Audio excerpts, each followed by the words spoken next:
Hi everyone, we're back. It's me, Josie. I'm joined by Tim and John as usual. We've been watching with great interest your fights over the Camaros, and we've got more news for you today. So let's roll into the Top Drive show. Thank you very much for the excellent feedback from the previous episode. We've got loads of really great questions, and we're going to jump straight in with the most upvoted question. Congratulations to Crocea, who gets a carbon fibre pack, for asking, question: pretty much every track in the game has an off-road version. The city, twisty circuit, roads, but not the fast circuit. Why is that? In my opinion, the off-road fast circuit would fit more into the off-road daily challenges during the week than the test bowl, which isn't good enough. Because over a long distance you could still put a high top speed car and maybe still win. What do we think? That is a very good question. Why isn't there one? Is it just because it looked weird to have a super fast circuit covered in dirt? Or? I don't have a great answer for that. I think behind the scenes there probably is an off-road fast circuit lurking there. And yes, maybe there was a bit of thinking where it just didn't... the kind of off-road drag strips and things like that kind of gave a sort of similar-ish result. But I will go off and do some proper Top Drives investigation into whether it does actually exist, because I'm pretty sure it does in our kind of test suite. Right. And find out why it is not making it into challenges. Because there are some off-road cars that have quite high top speed, decent mid-range, and they sort of don't get to come into their own because you deploy them on off-road tracks usually. And so their RQ is kind of being raised by the fact they're actually quite good at speed, but they're not being used there, and so they're not as useful as they perhaps could be. So something like this would be where they would come into it. So I think all in all, an excellent question. Yeah, we'll break out the deerstalker hat and the pipe, and we'll go deep into the code, and maybe it's already there. We'll have to look. Yeah. So thanks for your question. The next question we have is from Evil Professeur, who asks, could we get... So this is a sort of a rehash of a question that I think we've had before, which is asking, can we get daily and weekly achievements or objectives? Things like beat Monaco 1 by X points, so this kind of thing. So it's another question on more things to do on the daily, like regular objectives. I think, again, we're probably sort of along similar lines to maybe we sort of talked about in the past, but very keen on the feature. We have it in some of the other games we make. We play, we enjoy it in the other games that we play. So kind of definitely in favour of the feature. I think part of it was that we wanted, there's a sort of few other things on this kind of famous list that we talk about a lot, but in terms of features that we wanted to get into the game, that then if you got a kind of quest system, a quest or achievement system, it would sort of make that even more valuable. And so it's really just a kind of, I guess, an order of the way we put things into the game. But it felt like it made more sense to put a couple of other things in first, and then look at an achievement system. But definitely very much in favour of getting that in, because it's they're fun. Yeah. Cool. All right. The next question we have comes from Porsche Guy, who gets a carbon fibre pack. Well done, for asking, could we have a higher precision figure for 0 to 60 of our cars? Right now you can see, for example, 2.8 seconds, but that could be anywhere within 2.75 to 2.84 seconds. They've also given the example of the McLaren 12C in 111 versus the 12C in 121. They both have the same stats on the card, but clearly they don't have the same 0 to 60 time in game. Exactly, and that becomes a sort of stealth upgrade. Yes. In the early days when people haven't upgraded it much, you have that one. You can beat people when they're not suspecting it. Yeah, so maybe that's sort of also part of it, is that they're wondering if we can mitigate stealth upgrades. So it's I guess slightly complicated one in that I can definitely see the value in having more precision when you are upgrading cars. I think where the problem kind of comes for us is with putting the stock data into the game, and having more precision is something that simply doesn't exist. When you get down to kind of 2 decimal points in terms of 0 to 60. Yeah. That the range of variety would just be huge in terms of whether it's a magazine or a car show or a manufacturer who are recording. I mean, sort of hundreds of a second at that point are going to be the precise conditions of the track, sort of the dampness in the air, the kind of the way the clutch engage, all of that stuff. So there is would going be to a weird thing out. with all the cars at stock would just have times of 3.70 seconds, Yes, 2.50 and 11.70. Yeah, and it's not until you place. start upgrading it that you start to kind of almost benefit from the extra accuracy, which is maybe it's not an issue, but it was something that we just can't put the data into the game at that accuracy. So and I think it's potentially not that useful as a player. I guess in like versus like, with the stealth upgrade, that in that situation you can go, aha, I'm very slightly faster. But in almost every other situation, the result is going to be governed by the mid-range and subtleties of handling and things like that. Because we don't have outweigh a second decimal place of. Yes, we don't have a 0 to 60. In a kind of straight form, right? In the game, so there's in a way the way we've got it, and the fact it is just one decimal point is sort of it feels like it's somehow more accurate to the car world, if that makes sense, because nobody could reliably hit a figure to 2 decimal points, in the real world. Sort of. Definitely interesting, and I can see the scenarios, like you say, that kind of stealth upgrade. It could be kind of good to know, but on the other hand, it's kind of fun not knowing, and you can get that advantage. Yes. And you just got to tap the card, turn it over, and just check. You can do that. Okay, good. Now for a question from Anthony Fitzgerald, another familiar name, who asks, can we actually view our car's race time after the race is over? I'm not sure why it's not in. It could be added to the results screen. It would be something that would make comparing cars a little bit easier, because I guess because it's a more generalized thing, right? Other than saying, you win by 78 points, and maybe someone has actually done the maths and it's on a spreadsheet somewhere that 78 points means that you've won by 0.89 seconds or whatever. You cross the line and you can see both times for a moment. Yes, and then it goes away. And there's people who are recording videos, trying to take a screenshot, trying to quickly write them down, snap it at the right moment. I've at times trying to collect times and try and notice my time and the opponent's time at the same time in a tri-series, like when it's really critical. It's very difficult. This is true. This sounds like a little bit of a quality of life feature. So could we just show it at the end? Yes we could. Great. The next one we have is from the R34 Porg. Thank you for your great name as always, and for your question, asking an ability to change the picture on a card would be cool. We've talked about that before. In order to sort of narrow it down, we could maybe give each card 2 alternate pictures to choose from. So if you don't like the picture that you usually get as default, you could change it. For example, they don't like the picture on the Veyron 16.4.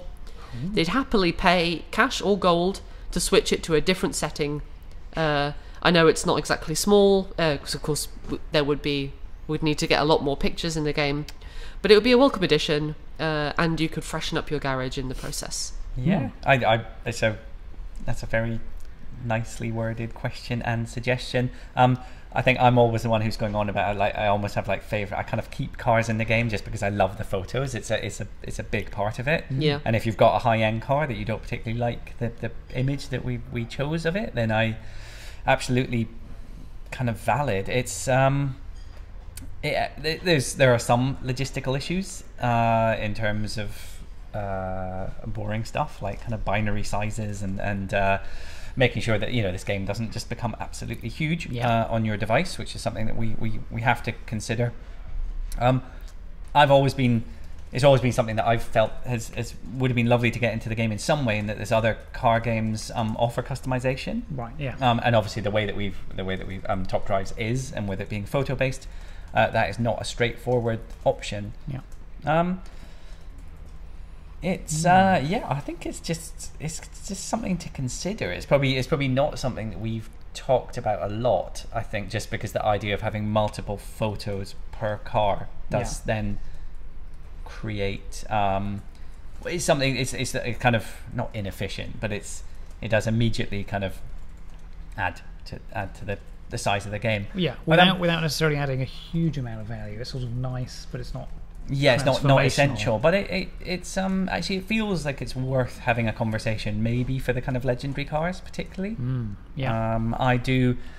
It's one of my slightly crazy ideas that will probably never make it into the game, but there was something I did always like the idea about, kind of if we found a kind of particularly sort of nicely modified image of a particular car.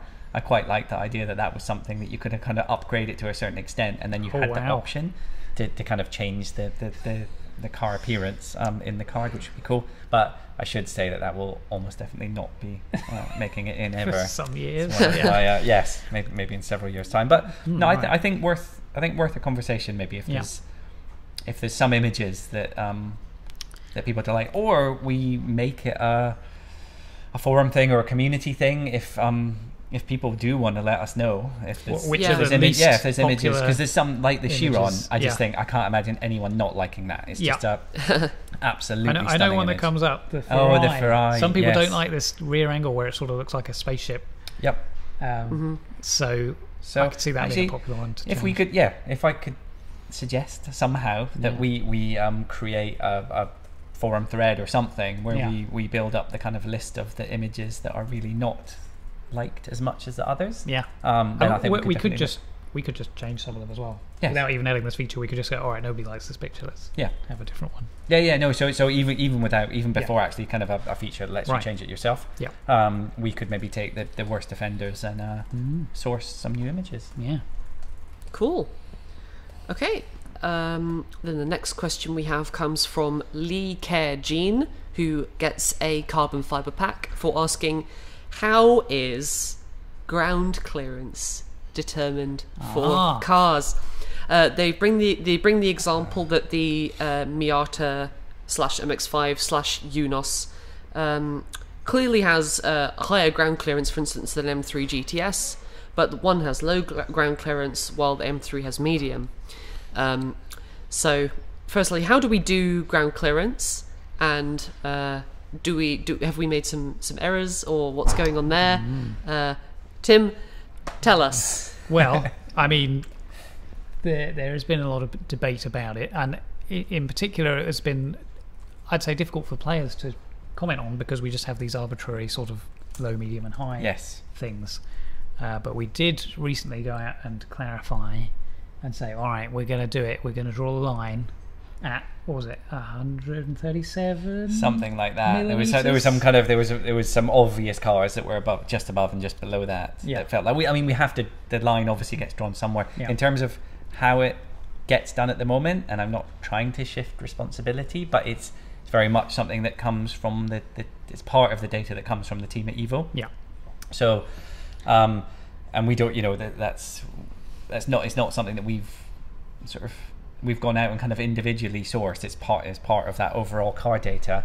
And I guess the simple answer as well is that there will be errors in ground clearance. It's again not trying to make excuses, but it is actually quite a notoriously tricky thing to track anyway. Even if you're kind of talking, when we've seen quite big differences in quoted ground clearance, in magazines and on websites and things like that. So it is one of those. Because sometimes there's sort of middle center, and then sometimes people go, oh no, but actually if you go back to this bit of the car over here, it's a bit lower. There's so many different points, and obviously I guess the kind of simple idea is that you actually try just running it over a, I don't know, some sort of measuring implement, that goes across the whole width of the car. But so few people would ever do that anyway, in terms of magazines and road testing and things like that, that it is one of the harder pieces of information to source accurately. So there will be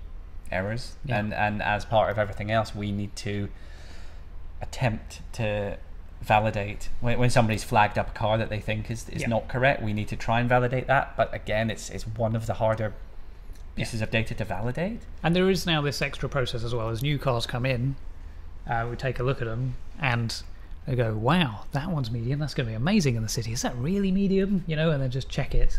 Or just like the picture, that doesn't look low. That looks quite high. Is it really low? And, you know, so just sort of checking the ones that would stand out. So we've got that additional layer now. Yep. I have an anecdotal check. I was at my Yeah. car the other day where I went down a little back road that had some speed bumps and the incredibly horrible sound of metal grating on tarmac. This is the Caterham. It was the Caterham, and it made it very Low. clear that road was not suitable for Caterhams. Yeah. And so I slowly backed up There and you went a go. different way. Take your Caterham on the city streets. Yes. That's yes. what happens. Yeah. There we go. Well, thank you, Lee. Well done. You get a carbon fibre pack. The next question that we have comes from Bullmaster, who asks, any chance that we can add a filter for our cars that are fully upgraded, or for cars that are missing upgrades? Would make it a lot easier when upgrading cars or choosing cars for races when having huge garages. Yeah, that makes sense. Yeah. Does make sense. Would be nice to know. I put that on the quality of life list already. Yeah. Yeah, I imagined that we probably were thinking of something like that, because that does sound really handy. Yeah. Yeah, good point, basically. Thanks. So it might be quite obvious that we've just inherited a dog. We got a couple of comments saying, you know, oh, cute dog. This is Ishka. She comes to the office every so often, and she's joined us again. Now, back to Top Drives. We have heard some hot gossip. And I think there were some sort of spoilers posted up on the forums. So why don't you talk us through what we can expect? Yeah, so what some people are going, what's happening with the update? Isn't there supposed to be an update? What's going on? And yeah, there is one coming, and it's quite substantial. And Robin went ahead and posted in the forum just some indicative things about what's coming up. And I think it's going to be really interesting, because what we've done is we've listened to all the feedback we've been getting, and there's a few things that we really come together and you can go, we can sort of tick all those boxes like this. So one thing is that daily events, they're just there. They run every day. They're, you know, you sort of bring your best cars, and then you bring your best German car, your best Japanese cars, whatever. They're not that interesting. They're just really easy for us to just run forever instead of coming up with another event of some kind. A lot of people just use them for farming. I mean, they are just very stuff. standalone-ish, aren't they? I mean, Yeah. they don't connect up. Yeah, exactly. So people find them a bit boring. So it's like, all right, what we could do is we could reimagine daily events. Think of that whole thing, do it in a new way. How would you get all of those prizes that you're getting in some other more interesting and entertaining way, and tick off some of the other boxes people are interested in? So last Easter we had pop-up events, very short, quick events, and people actually really like that. That also gets at the time zone issue as well. There's some people out on the other side of the world having a harder time. You have shorter events, you can have things that work really well for them. There's the idea around more choice of which event you could go into, the idea that maybe you pick the one that's best for your garage rather than like, this is the event, take it or leave it. And what else? Oh yeah, the other thing that people have asked, like, can there be more to do?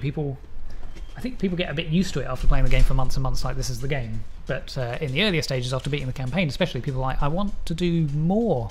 You use your tickets for the events and you've got nothing left to do.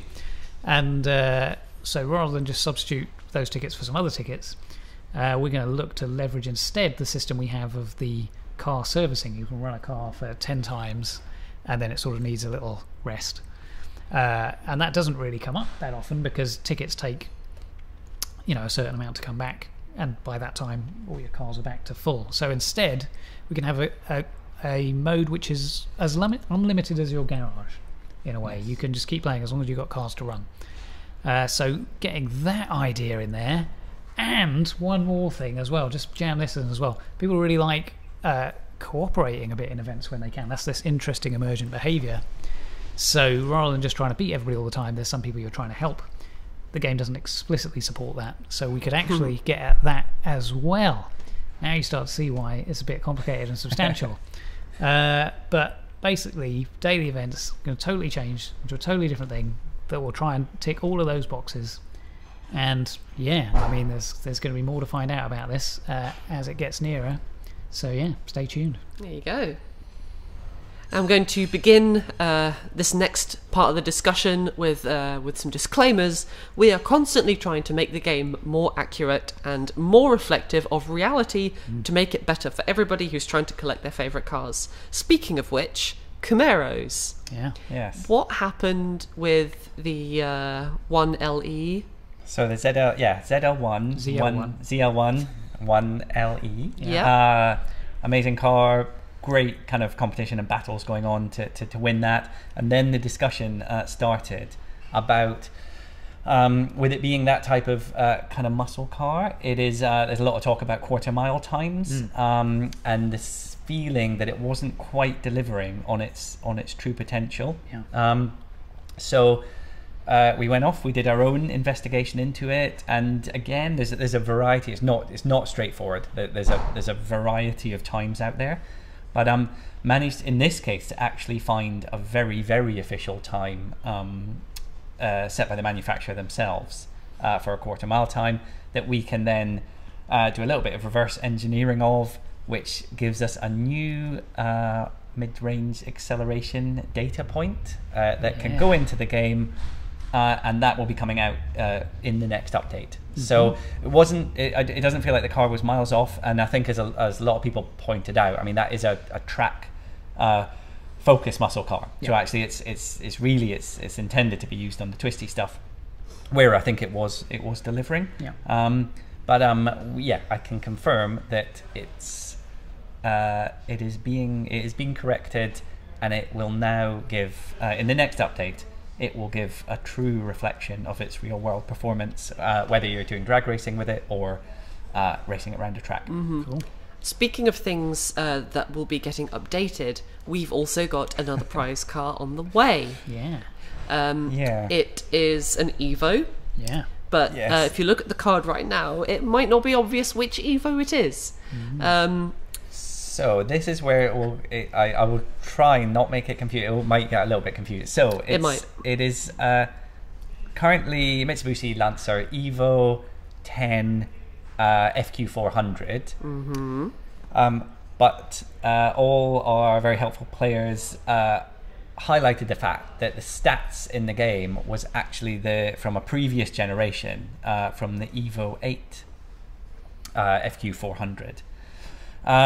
So for us, that it was actually, we wanted to stick with the kind of original FQ400, and so it's a prize car, and the stats are staying exactly as they were before because we have gone through them and they are very accurate.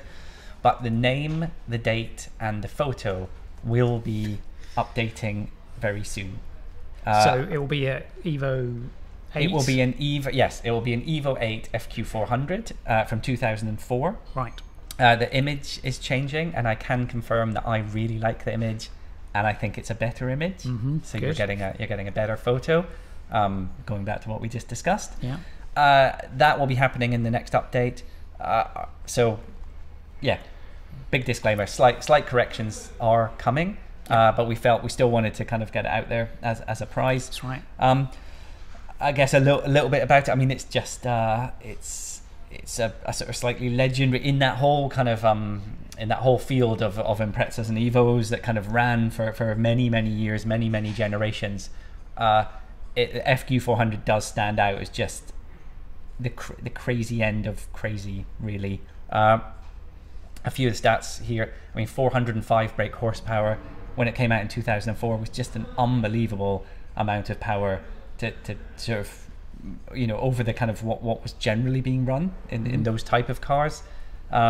Slightly boring, but when it came out, it had the highest specific output per litre of or one of the highest. So basically about 202 brake horsepower per litre of engine. Wow. Which it's just a lot. I mean, if you can imagine a 1 litre engine producing 200 brake horsepower, that's sort of, yes, it's just very high state of tune. I think the kind of flip side of that, I remember hearing at the time, it did have to be serviced. I think something. Actually, I don't want to throw stats around. I heard it had to be serviced on a fairly regular basis. Right. If you wanted to keep it producing that crazy amount of power. But it was a car that featured in a lot, I think at the time, kind of Top Gear and kind of Fifth Gear. It was a car that sort of it popped up a lot because it was just I think it was Top Gear.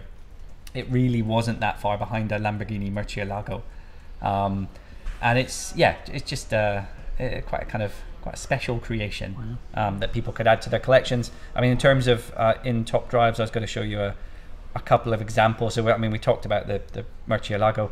If we look at another car from 2004, the Ford GT came out around then. So I mean, it's an out and out supercar, really, kind of low body, relatively lightweight, 2-seat, kind of bespoke performance car, compared to the Evo, which is it's still a mass-produced 4-door saloon car. And if I show it here on the twisty circuit, so it's Evo gets an early lead because it is, I mean, just so fast off the line. The GT does start coming back into the race through the corners, but it's that thing where it's okay. It's a little bit behind, and I think it's probably just about. I mean, it just loses out to the Ford GT. But it keeps it fairly honest, and kind of it's a close race. And then as soon as we start, I mean, that's in the dry. It's obvious. But if we start switching to stuff like, if I just go and make it wet, just a bit of rain, just a little bit of rain, and then it's a very different story, and the Evo just drives away from it. So again, maybe you're not going to be using your Ford GT in a wet track, but I guess kind of what characterizes it is just an amazing all-rounder.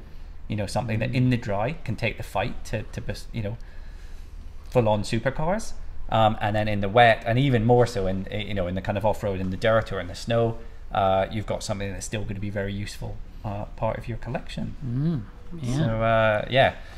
So excitement of winning a great car, and then further excitement of a brand new image and name change and date change to come. Indeed. But it won't get any slower.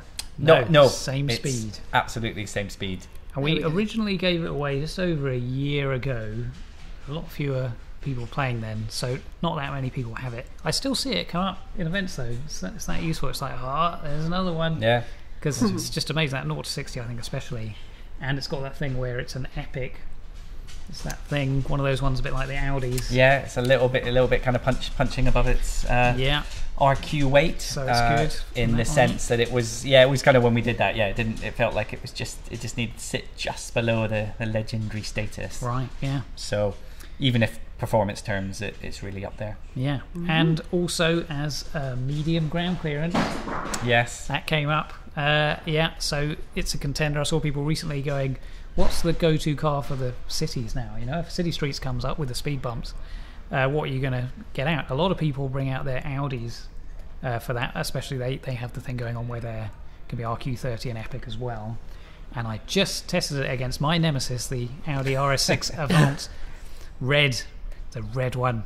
I don't have that one. I've got the S8 Plus and the SQ5, totally different story.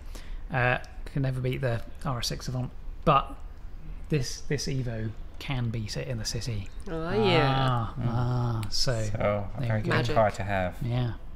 Good. All right. Well, I think we've done it. We've done it, haven't we? I think we have. We've reached the pinnacle. We've discussed everything. Yeah. Good. Right. Well, we hope that you enjoyed that. Of course, I haven't even mentioned the rules, which you might know by now, but go ahead and leave your questions for next episodes in the comments. If you see a comment someone else has made that you'd like to get answered, give that comment a like, because we look at the most liked comments first. Other than that, though, thanks very much for watching, and thanks for playing Top Drives.